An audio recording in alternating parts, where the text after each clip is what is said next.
বিষয়ত কৰিয়া খজ খবা ঐশ্বৰ্য চাবে প্ৰতিমাত মুহুক পূজয় তিনিও প্ৰকাৰ ইটো ৰাজস ভকতি মাত্ৰ তজু আগে কহিলো নিশ্চয় পাপ মূৰ হৌক নাশ ভগৱন্ত হৌক প্ৰীতি নহি অৱশ্যকে বিধি মানি ইতিনি প্ৰকাৰ ভক্তি কৰিলে সাত্বিক বুলি নিষ্ঠে মই কহিলো বখানি প্ৰতিমা পূজনয়াৰ ভেদ ভাৱ দৰিখন তিনিও সমান তাক কয় উত্তম মধ্যম ক্ৰমে তামসাধি ভক্তি মাজে তিনি তিনি মতে ভেদ হয়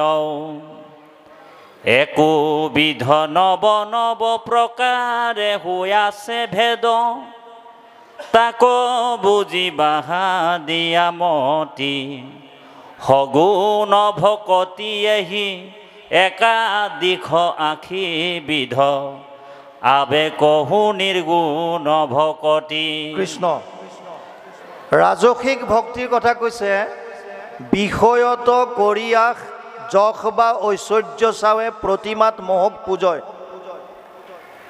ই তিনি প্ৰকাৰ ভক্তিক তিনিও প্ৰকাৰে ইটো ৰাজস ভকতি মাত্ৰ তজু আগে কহিলো নিশ্চয়।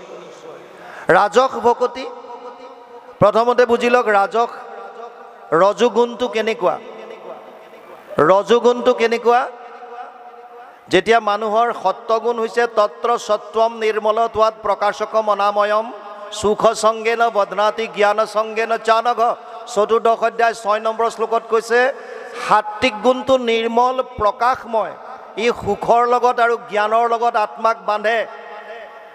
ৰজোগুণটো ৰজো ই তৃষ্ণা বঢ়ায় মানুহৰ যশ বা ঐশ্বৰ্য নেম এণ্ড ফেম এইবিলাক বস্তু মানুহে বিচাৰে মোক মানুহে জয় জয়কাৰ কৰক মোক গ'লে মানুহে এখন স্পেচিয়েল চেয়াৰ দিয়ক মোৰ কাৰণে গামোচা এখন বেলেগ হওক মোক অলপ মানুহে বেলেগ ধৰণে ট্ৰিট কৰক মই চবৰ লগত সমানে নবহোঁ মোৰখন চেয়াৰ অকণ বেলেগ হওক এই যে ভাৱবিলাক যাৰ আহে এইবিলাক ৰাজসিক যোনে নিজৰ যশস্যা বিচাৰে নেম এণ্ড ফেম বিচাৰে।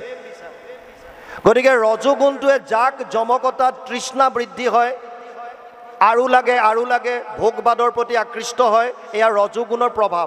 সেইকাৰণে ইয়াত কৈছে বিষয়ত কৰি আশা ভগৱানক প্ৰাৰ্থনা কৰে কিন্তু কি বিচাৰে বিষয় কোনবিলাক পাঁচটা জ্ঞানেন্দ্ৰিয়ৰ 5 ধৰণৰ বিষয় আছে। পাঁচটা জ্ঞানেন্দ্ৰিয় হৈছে শ্ৰোত্ৰ নেত্ৰ জিহ্বা ঘ্ৰাণ আৰু চৰ্ম এয়া হৈছে পাঁচটা জ্ঞানেন্দ্ৰিয়। পাঁচটা জ্ঞানেন্দ্ৰিয়ৰ 5টা বিষয় হৈছে ৰূপ ৰস গন্ধ স্পৰ্শ আৰু শব্দ। আমি যিমান কৰ্ম কৰোঁ আল্টিমেটলি প্ৰত্যেকটো কৰ্ম গৈ এই 5টা বিষয়তে গৈ থিতাপি লয় গৈ যিকোনো কৰ্ম ইয়াৰ কাৰণে কৰি আছোঁ হয়তো ৰূপ আস্বাদন কৰিবৰ কাৰণে ভোগ কৰিবৰ কাৰণে তৃপ্তি জিভাৰ সন্তুষ্টিৰ কাৰণে কিবা ভাল শুনিবৰ কাৰণে কিবা শুঙিবৰ কাৰণে কিবা স্পৰ্শ কৰিবৰ কাৰণে এই 5টা বিষয়ৰ কাৰণে আমি দিন ৰাত একাকাৰ কৰি আছোঁ। এই 5টা বিষয় মানে কেৱল ভোগ যিবিলাকে মেটেৰিয়েলিষ্টিক বা ভোগবাদী হয় তেওঁলোকে বস্তু বিচাৰি অৰ্থাৰ্থী ভকত বুলি কৈছে চতুৰ্বিধা ভজন্তে মাম জনা সুকৃতিন অৰ্জুন আৰ্ত জিজ্ঞাসু অৰ্থাৰ্থী জ্ঞানী চ ভৰতৰ সব 7ম অধ্যায় 16 নম্বৰ শ্লোক গীতা অৰ্জুনক কৈছে হে অৰ্জুন 4 ধৰণৰ মানুহে মোক ভক্তি কৰে তাৰ এবিধ হৈছে আৰ্ত বিপদত পৰি ৰাম নাম লয় এবিধ হৈছে জিজ্ঞাসু যাৰ জানিবলৈ ইচ্ছা মই কোন ক'ৰ পৰা আহিলোঁ মই কি কৰা উচিত মই ক'লে যাম সেইকাৰণে ভগৱান কৃষ্ণৰ ওচৰত যায় কাৰণ সৰ্বজ্ঞ এজনেই আছে এজন হৈছে ভগৱান কৃষ্ণ বাকী যিমান আছে হয়তো অজ্ঞ নহ'লে অল্পজ্ঞ সৰ্বজ্ঞ এজনেই এজন হৈছে কৃষ্ণ কিয় সৰ্বজ্ঞ কাৰণ তেওঁ সকলোতে ব্যাপ্তমান হৈ আছে অন্তৰ্যামী ৰূপে সকলোৰে হৃদয়ত আছে তেওঁ সমস্তৰে কথা জানে সেইকাৰণে তেওঁ সৰ্বজ্ঞ। গতিকে মই মোৰ বিষয়ে জানিবলৈ হ'লেও কৃষ্ণৰ চৰণতে শৰণ ল'ব লাগিব সেইকাৰণে সেইসকলক কৈছে জিজ্ঞাসু, যাৰ জানিবলৈ ইচ্ছা। এবিধ হৈছে অৰ্থাৰ্থী, ধ্ৰুৱৰ দৰে, যিবিলাকে কেৱল কামনা বাসনা লৈ ভগৱানৰ ওচৰত যায়। কামনা বাসনা, যদিও আমাৰ মূল ভক্তিৰ মূল বস্তুটো হৈছে নিষ্কাম। সুতমুনিক যেতিয়া সুধিছিল যে কলিযুগৰ মানুহৰ কল্যাণ সাধনৰ মূল কৰ্মটো কি, তেতিয়া সুতমুনিয়ে প্ৰথমে কৈছিল সবেই পুংসাম পৰো ধৰ্ম যত ভক্তিৰ অধোক্ষজে অহেতুকি অপ্ৰতিহত যেন আত্মা সম্প্ৰসিদ্ধতি। 1-2-6 প্ৰথম স্কন্ধ 2য় অধ্যায় 6 নম্বৰ শ্লোক ভাগৱত। তাত কৈছিল যে কলিযুগৰ মানুহৰ কল্যাণ সাধনৰ অৰ্থে কৰিবলগীয়া শ্ৰেষ্ঠ কৰ্ম কেৱল আৰু কেৱল কৃষ্ণত একান্ত ভক্তি। কিন্তু চৰ্ত দুটা বান্ধি দিছিল। কি? প্ৰথমটো কৈছে অহেতুকি, মানে হেতু থাকিব নোৱাৰিব, নিষ্কাম। আৰু দ্বিতীয়টো অপ্ৰতিহত, মানে নিৰন্তৰ, কোনো ব্ৰেক নোহোৱা, মাজত কোনো ধৰণৰ অন্তৰবিহীন, নিৰন্তৰ। সেইকাৰণে অধ্যায়ৰ শেষত আমি গাওঁ নিৰন্তৰে ডাকি বোলা হৰি হৰি, নিৰন্তৰে ডাকি বোলা ৰাম ৰাম। এই নিৰন্তৰ মানে কণ্টিনিউ, এই দুটা চৰ্ত দিছিল। কিন্তু আমিবিলাক যিবিলাক ৰাজসিক ভক্তিত আছোঁ, তেওঁলোকে কেৱল বিচাৰে। এজন মানুহ ৰাতিপুৱা খোজকাঢ়িবৰ কাৰণে ঘৰৰ পৰা ওলাইছে, গেটখন খুলিছেহে মাত্ৰ, ক'লা বেগ এটা দেখা পালে গেটৰ সন্মুখত, চেইনডাল লাহেকৈ খুলি চাইছে, পইচাৰে ভৰি আছে, চব 500 টকীয়া নোট। লগে লগে ইফালে সিফালে চালে, কোনো নাই। পটাপট বেগটো আনিলে আৰু ভিতৰত ৰাখি দুৱাৰ চব মাৰি পৰ্দা চৰ্দা টানি মানুহগৰাকীক মাতিলে, উঠি আহা পটাপট। বিচনাৰ পৰা উঠি আহিছে আৰু বিচনাত গোটেই নোট ঢালি দি গন্তি কৰাত লাগিল। কিমান ওলাল? 99,500, 99,500। এতিয়া মানুহটোৰ মনত সন্তুষ্টি নাই, ওপৰলৈ চাই কৈছে, প্ৰভু আৰু টকা 500 দিয়া হ'লে পূৰা 1 লাখ হৈ যায়, আৰু 500 টকা মাত্ৰ। আমাৰ মন তেনেকুৱা, আপোনালোক হয়তো তেনেকুৱা নহয়, আমিও সেইবিধৰে। আৰু লাগে, আৰু লাগে, তৃষ্ণা বিষয়ত কৰি আহ, কেৱল আৰু লাগে, আৰু লাগে। বিষয়বিলাক ৰূপ ৰস গন্ধ স্পৰ্শ, তাতে সুখ আছে বুলি ভাবি সেইবিলাক বস্তু পাবৰ কাৰণে যিসকলে ভগৱান কৃষ্ণৰ ওচৰত আহিছে, যিসকলে কৃষ্ণ ভক্তি কৰিছে, কেৱল আৰু কেৱল এইটোৰ কাৰণে, সেইবিলাকক কৈছে এই ৰাজসিক ভক্তি, বিষয়ত কৰি আহ। কি বিচাৰিছে? যশ বা ঐশ্বৰ্য চাৱে। মই কৈছিলোঁ আপোনালোকক, যশ বিচাৰে। মোক মানুহে ভকত বুলি কওক, মোক মানুহে জ্ঞানী বুলি কওক, মোক মানুহে অমুকটো কওক, সেইকাৰণেহে মই কৰিছোঁ, কিন্তু ভিতৰত মোৰ একোটো নাই। যদি তেনেকৈ ভক্তি কৰিছোঁ, এয়া ৰাজসিক ভক্তি। মানুহে কওক মোক, মানুহে ভাল বুলি ক'বৰ কাৰণে মই কৰিছোঁ, আচলতে মই নিজৰ ফালৰ পৰা কৰা নাই। কিয় কৰিছোঁ? মানুহে ভাল বুলি কওক। সেইটো ভক্তি কৰি লাভ নাই। আৰু তৃতীয়ত কৈছে প্ৰতিমাত মোহক পূজয়। কিছুমান আছে প্ৰতিমাটো নহ'লে তেওঁলোকে পূজন কৰিব নোৱাৰে। কিয়? যেনেকৈ সৰু ল'ৰা ছোৱালীক যেতিয়া স্কুলত যায়, তেতিয়া যেতিয়া স্বৰবৰ্ণ শিকায়, অ মানে অমিতা এটা আঁকি দিয়ে, অ মানে অমিতা, আ মানে আম, দেখুৱাই দিয়ে এইটো আম। কিন্তু ডাঙৰ হোৱাৰ পাছত সিহঁতে অ মানে অমিতা বুলি বুজিব নেকি? কেতিয়াও নুবুজে। তেতিয়া গম পাব যে স্বৰবৰ্ণৰ এইটো এটা আখৰ, প্ৰথম আখৰ এইটো অ। তেনেকৈ ক মানে কমলা সৰুতে শিকায়। এই এনেধৰণৰ যিসকল ভকত, এইসকলক প্ৰাকৃত ভকত বুলি কৈছে, প্ৰাকৃত ভকত। কপিলে দেৱহূতিক কৈছে যে যিসকলে অহম সৰ্বেষু ভূতেষু ভূতাত্মানম অৱস্থিত সদা তম অৱজ্ঞায় মাম মৰ্ত কুৰ্তে অৰ্চ বিৰম্বনম। 3:29-21 তৃতীয় স্কন্ধ 29 নম্বৰ অধ্যায় 21 নম্বৰ শ্লোক। কপিলে মাক দেৱহূতিক কৈছে, মা মই সমস্ত প্ৰাণীৰ শৰীৰত বিৰাজমান হৈ আছোঁ, সমস্ত ভূতত ব্যাপী আছোঁ মই হৰি, সবাকো মানিবা তুমি বিষ্ণু বুদ্ধি কৰি। বৈকুণ্ঠ পয়ানত যিটো লিখিছে, উদ্ধৱক কৃষ্ণই কৈ যোৱা কথাষাৰ গুৰুজনাই লিখিছে, ঠিক তেনেকৈ কপিলেও কৈছে, সমস্ত ভূতত মই আছোঁ সৰ্বক্ষণে, মোহক অৱজ্ঞাতি কৰে যিটো জনে, বেদমন্ত্ৰে প্ৰতিমাত কৰয় অৰ্চন, নাহি তাৰ ফল কিছু সবে বিৰম্বন। যদি কোনোবাই কৰিছে, কৰাসকলক ইয়াত ৰাজসিক ভক্তিৰ কনিষ্ঠতমত ৰাখিছে। যদি প্ৰতিমাত কৰিছে, তেওঁলোকক ভাগৱতে প্ৰাকৃত ভকত নাম দিছে, একেবাৰে কনিষ্ঠতম। এয়া ৰাজসিক ভক্তি। তাৰমানে ৰাজসিক ভক্তি তামসিকতকৈ অকণমান ওপৰত। কিয়? ইয়াত বেলেগৰ অন্যায়টো নাই। তামসিক ভক্তিত বেলেগ মানুহৰ অন্যায়টো আছে, কাৰোবাৰ মৎসৰতা বিচাৰিছে, বেয়াটো বিচাৰিছে, কাৰোবাক হিংসা কৰিব বিচাৰিছে, এইবিলাক বস্তু ইয়াত নাই। ইয়াত নিজক লাগে, নিজৰ বিষয় মোক ভোগ কৰিবলৈ লাগে, বিষয়ত কৰিয়াক যশ বিচাৰিছে, ঐশ্বৰ্য বিচাৰিছে, এয়া নিজত। ইয়াত বেলেগৰ অপকাৰটো নাই, কাৰণ ইয়াক মধ্যত ৰাখিছে। এতিয়া আছে সাত্বিক। পাপ মোৰ হওক নাশ, ভগৱন্ত হওক প্ৰীতি, নুহি অৱশ্যকে বিধি মানি। ই তিনি প্ৰকাৰ ভক্তি কৰিলে সাত্বিক বুলি নিষ্ঠে মই কহিলোঁ বখানি। সাত্বিক ভক্তিটো বৰ সুন্দৰকৈ বুজাইছে ইয়াত। সাত্বিক আৰু নিষ্কাম ভক্তিৰ মাজত বৰ বিশেষ পাৰ্থক্য নাই, এইটো বুজি লওক। সাত্বিক ভক্তি আৰু নিষ্কাম ভক্তিৰ মাজত বৰ বিশেষ ডিফাৰেঞ্চ নাই। সাত্বিক ভক্তি কি আছে? সকাম বুলি এইকাৰণে ক'লে যে তাতো স্বাৰ্থ আছে। কি স্বাৰ্থ? পাপ মোৰ হওক নাশ। ভগৱানক প্ৰাৰ্থনা কৰিছে, হে প্ৰভু, যদি মোৰ দ্বাৰা কিবা পাপ হৈছে, অপৰাধ হৈছে, তেতিয়াহ'লে সেয়া ক্ষমা কৰিবা। আমি গায়ে থাকোঁ অপৰাধ বিনাশন মোৰ সম পাপী লোক, গায়ে থাকোঁ। এই যে পাপ নাশ হওক বুলি আমি যে প্ৰাৰ্থনা কৰি আছোঁ ভগৱানৰ ওচৰত, আপুনি সাত্বিক ভক্তিতে আছে যদি বাকী কামনা বাসনা নাই। মোৰ যদি অজানিতে ক'ৰবাত পাপ হৈ গ'ল, মই নজানতে কিবা কৰিলোঁ, কিবা এটা হৈ গ'ল, ইয়াৰ পৰা মোক এয়া ক্ষমা কৰা। এই পাপ মোৰ হওক নাশ বুলি ভগৱানক যোনে কৰিছে, এইটোক কৈছে সাত্বিক ভক্তি। পাপ মোৰ হওক নাশ। কিন্তু সাত্বিক ভক্তিৰো ই কনিষ্ঠতম। মই তিনিটা স্তৰ কৈছিলোঁ সাত্বিকৰ, উত্তম, মধ্যম, কনিষ্ঠ। ইয়াত পাপ মোৰ হওক নাশটো আহিছে কনিষ্ঠতমত। দ্বিতীয়টো কি? ভগৱন্ত হওক প্ৰীতি, ভগৱানে মোক ভাল পাওক। মই ভক্তি কৰিছোঁ, মোক ভগৱানে ভাল পাওক। ভগৱানে কেতিয়া ভাল পাব আপোনাক? কেনেকৈ ভক্তি কৰিলে? অকল গুৰুগৃহত সোমাই আপুনি ৰাতিপুৱা সন্ধিয়া গুৰু সেৱা যিটো আমাৰ নিয়ম বান্ধি দিছে সেইটোতো আমি কৰিমেই, কিন্তু সেইটোৱে ভক্তি নহয়। গীতাত কৈছে অদ্বেষ্টা সৰ্বভূতানাম মৈত্ৰ কৰুণ এবচ নিৰ্মম নিৰহংকাৰ সম দুঃখ সুখ ক্ষমী সন্তুষ্ট সততাম যোগী যততাম দৃঢ় নিশ্চয় ময়ো অৰ্পিত মনোবুদ্ধিৰ যো মদ ভক্ত সমে প্ৰিয়। দ্বাদশ অধ্যায় 13 আৰু 14 নম্বৰ শ্লোক গীতা। তাত কৈছে, হে অৰ্জুন, যিজন অদ্বেষ্টা সৰ্বভূতানাম, সমস্ত প্ৰাণীৰ প্ৰতি যিজনৰ মনত তিল মানুহ দ্বেষ ভাৱ নাই, আপুনি ভগৱানে ভাল পাবৰ কাৰণে কি কেনেকৈ ভক্তি কৰিব? কোনো প্ৰাণীৰ প্ৰতি মনত বেয়া ভাৱ আনিব নোৱাৰিব। নাম্বাৰ 1, অদ্বেষ্টা সৰ্বভূতানাম।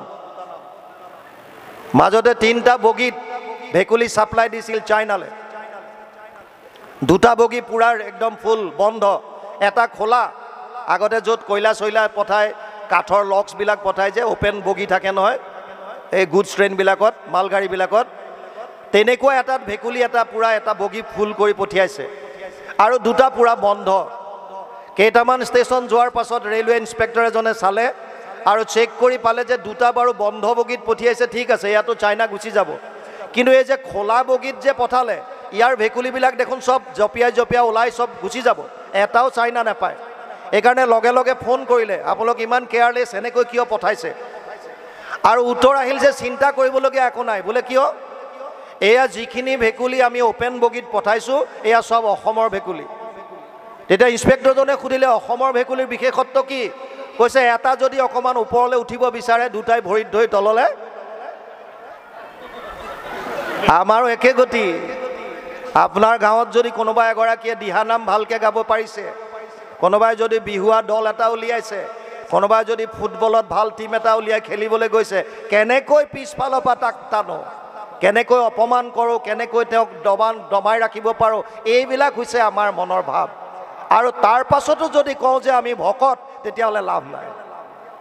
ভকত হ'বৰ কাৰণে আপোনাৰ আচৰণত শুদ্ধতা লাগিব। নাম্বাৰ 1, আপুনি যিমান বাহ্যিক ক্ৰিয়া নকৰক কিয়, মনত যদি শুদ্ধতা নাই, আপুনি ভকত হ'ব নোৱাৰে। চিধা কথা। এইটো যোনে যেনেকৈ নকওক, আপুনি কিমান নাম গাব জানিছে, কিমান ভাগৱত ক'ব পাৰিছে, কিমান কিবা কৰিব পাৰিছে, সেইটো পিছৰ কথা। সমস্ত প্ৰাণীৰ প্ৰতি যদি মনত অদ্বেষ্টা দ্বেষ ভাৱ যদি আপোনাৰ অন্তৰত যেতিয়ালৈকে নাই, তেতিয়াহে আপুনি হ'ব পাৰিব। যদি দ্বেষ আছে, বেলেগক যদি বেয়া পায়, তেতিয়াহ'লে কিহৰ ভকত? কেনেকৈ ভকত হ'ব পাৰিব? কেনেকৈ হ'ব পাৰিব? সেইকাৰণে প্ৰথমটো কোৱালিটি ভগৱান কৃষ্ণই অৰ্জুনক কৈছে, অদ্বেষ্টা সৰ্বভূতানাম। দ্বিতীয় কৈছে মৈত্ৰেয় কৰুণ এবচ মিত্ৰ। চাওক মিত্ৰৰ কথাটো এনেকুৱা, আপুনি সকলোকে নিজৰ মিত্ৰ বুলি ভাবক, তেওঁ আপোনাক কি ভাবিছে এইটো আপুনি বাদ দিয়ক। যদি এইটো ভাব আছে, আকৌ শুনক, আপুনি তেওঁক নিজৰ মিত্ৰ বুলি ভাবি তেওঁৰ হিতাৰ্থে কাম কৰে, তেওঁ আপোনাৰ হকে কি কৰিছে নকৰিছে এইটো আপোনাৰ লুকআউট নহয়, আপুনি এইটো চিন্তা কৰিব নালাগে। সেইজন মিত্ৰ, সেইটো ভাৱ মনত আনিব দিছে, মই মোৰ কৰ্তব্যখিনি কৰিম, মই সমস্ত প্ৰাণীৰ ভালটো চিন্তা কৰি কৰ্ম কৰিম। যদি এই ভাৱটো লৈ আপুনি কৰিছে, কৰুণ ভাৱ আছে, সকলোৰে প্ৰতি সুহৃদ ভাৱ আছে, তেতিয়াহ'লে আপুনি মৈত্ৰতা আচৰণ কৰিছে। দ্বেষ্টা সৰ্বভূতানাম মৈত্ৰ কৰুণ এবচ নিৰ্মম নিৰহংকাৰ। মই আৰু মোৰ বুলি গৰ্ব নকৰা। মই নথকা হ'লে এইটো নহয়। এই অনুষ্ঠানটো কোনে কৰিলে? মই। এই মইটো নথকা আৰু মোৰ, তোৰ কিটো আছে? মোৰ অমুক অমুক অমুক অমুক, মই অমুকত, মোৰ অমুক সম্পত্তি, মোৰ অমুক, এই মোৰবিলাক। মই আৰু মোৰ বুলি যোনে গৰ্ব কৰা বাদ দিলে, কিয়? যি পাইছোঁ ইয়াত পাইছোঁ সকলোখিনি ঈশ্বৰৰ, মোৰ নিজৰ বুলি একো এটা নাই। যেতিয়া আমি যাম লগত আমি একোটো নিব নোৱাৰোঁ। এজন ৰজাৰ 4গৰাকী পত্নী আছিল। ডাঙৰজনীৰ নাম হৈছে কায়া, দ্বিতীয়জনীৰ নাম হৈছে কাঞ্চন, তৃতীয়জনীৰ নাম হৈছে কামিনী আৰু চতুৰ্থগৰাকী পত্নীৰ নাম আছিল কৰুণা। ৰজাই আটাইতকৈ বেছি ভাল পাইছিল ডাঙৰগৰাকীক, কায়াক। সেইকাৰণে যিমান যুদ্ধ বিগ্ৰহ কৰি ধন সোণ লুটি আনে তাৰ বেছিভাগ তেওঁ ডাঙৰগৰাকী পত্নীক সজাওঁতে পৰাওঁতে খৰচ কৰে। সুন্দৰ সুন্দৰ অলংকাৰ আনি দিয়ে, বস্ত্ৰ আনি দিয়ে, মেকআপৰ বস্তু আনি দিয়ে। আজিকালি যেনেকৈ কি কয় এইটো পাৰ্লাৰত গ'লে 800, 900, 1000, 1200, 1500 কিমান কিমান লৈ লয় সেইবিলাক। গতিকে সেই যিমান সজাওঁতে পৰাওঁতে পইচা লগাইছে ক'ত? কায়াৰ ওপৰত, কায়া। দ্বিতীয়গৰাকী হৈছে কাঞ্চন। কেতিয়াবা কিছুমান অনুষ্ঠানত যাবলগীয়া হ'লে কাঞ্চনক লগত লৈ যায়। কায়াতকৈ অকণমান কম, কিন্তু হ'লেও কাঞ্চনক তেতিয়া নিয়ে যেতিয়া ক'ৰবাত কিবা অনুষ্ঠান প্ৰতিষ্ঠান হয়, তালৈ কাঞ্চনক লৈ যায়। তৃতীয়গৰাকীৰ নাম হৈছে কামিনী। মিতিৰ কুটুমৰ ঘৰত যেতিয়া কেতিয়াবা কিবা উৎসৱ পাতে, সবাহ আদিত যাবলৈ হ'লে তেতিয়া কামিনীগৰাকীকো লগত নিয়ে। কিন্তু অতি দুৰ্ভাগ্যৰ কথা, যিগৰাকী চতুৰ্থ পত্নী কৰুণা, ৰজাই এদিনো কৰুণালৈ চকু তুলি নাচায়, মাত এষাৰো দিয়াৰ সময় নাই। কৰুণাক দেখিবই নোৱাৰে, কৰুণাৰ ফালে চাবলৈ সময় নাই। আটাইতকৈ প্ৰেম কায়া, তাৰ পাছত কাঞ্চন, তাৰ পাছত কামিনী আৰু কৰুণাৰ প্ৰতি সময় নাই। দিন বাগৰিল আৰু সময় আহিল, এদিন মৃত্যুৰ সময় আহি গ'ল। কাৰণ মৃত্যু সকলোৰে আহিবই। জাতস্য হি ধ্ৰুৱ মৃত্যু ধ্ৰুৱ জন্ম মৃতস্য চ তস্মাৎ অপৰিহাৰ্য অৰ্থে নাত্বম সূচিতুম অৰ্হসি। গীতা 2য় অধ্যায় 27 নম্বৰ শ্লোক। অৰ্জুনক কৈছে, হে অৰ্জুন, জন্ম ল'লে মৃত্যু আছে, ইয়াৰ পৰা হাত কোনো সাৰিব নোৱাৰে, সেইকাৰণে শোক কৰি লাভ নাই। কিন্তু ৰজাজন যেতিয়া মৃত্যু আহিল তেতিয়া তেওঁ গম পাইছে যে মই আৰু বেছি সময় জীয়াই নাথাকোঁ। যিবিলাকৰ নৰ্মেল মৃত্যু হয়, প্ৰাকৃতিক মৃত্যু যেতিয়া যাক কয়, যদি কোনোবা অকস্মাত দুৰ্ঘটনা নহয় তেতিয়া তেওঁলোকে কিবা এটা অনুমান কৰে যে মই আৰু বেছি সময় জীয়াই নাথাকোঁ। সেইকাৰণে নিজৰ ল'ৰা ছোৱালীক মাতে, পত্নীক মাতে, ক'বলগীয়া কথা বতৰা কয়। কিন্তু আটাইতকৈ ডাঙৰ ঘটনা, মৃত্যুৰ সময়ত বোলে 1000 বিচ্ছুৱে দংশন কৰিলে যিমান বিষ হয় সিমান বিষ এজন মানুহে অনুভৱ কৰে। সেইকাৰণে মৃত্যুৰ প্ৰাক মুহূৰ্তত প্ৰায়বিলাক মানুহ চেঞ্চলেছ হৈ যায়, ক'ব নোৱাৰা হয়, অচেতন হৈ থাকে। কিয়? এই বিষটোৰ কাৰণে, অতি মাৰাত্মক বিষ হয়। এতিয়া ৰজাই গম পাইছে যে মই আৰু বেছি সময় জীয়াই নাথাকোঁ। তেওঁ ভয় কৰিছে, ভাবিলে মোৰ জীয়াই থকা অৱস্থাত যিহেতুকে মই কায়াক ইমানকৈ টকা পইচাৰে দি অলংকাৰ কাপোৰ কানিয়ে সজাই আছিলোঁ, গতিকে কায়া নিশ্চয় মোৰ লগত মৃত্যুৰ সময়ত যাব। সেইকাৰণে কায়াক মাতিলে আৰু কায়াক ক'লে যে, কায়া, মই গম পাইছোঁ যে মই বেছি সময় জীয়াই নাথাকোঁ আৰু মোৰ অকলে যাবলৈ ভয় লাগিছে, তুমি মোৰ ওচৰত থাকা, মোৰ লগত তুমি যাব লাগিব। কায়াই কৈছে, ধাত, মই কিয় যাম? তোমাৰ মৃত্যু আহিছে, তুমি যোৱা, মই তোমাৰ লগত যাব নোৱাৰোঁ। ৰজাই বৰ দুখ পালে। তুমি তেনেকৈহে ক'লানে? গোটেই জীৱনটো তোমাৰ কাৰণে মই কষ্ট কৰিলোঁ, অন্যায়ভাৱে হওক, অনীতিভাৱে হওক, যুদ্ধ কৰি হওক, যেনেকৈ হওক, টকা পইচা আনি তোমাক মই সজালোঁ, পৰালোঁ, তোমাক খোৱালোঁ। আজি মোক যেতিয়া তোমাৰ প্ৰয়োজন হৈছে তুমি ডাইৰেক্ট না ক'লা।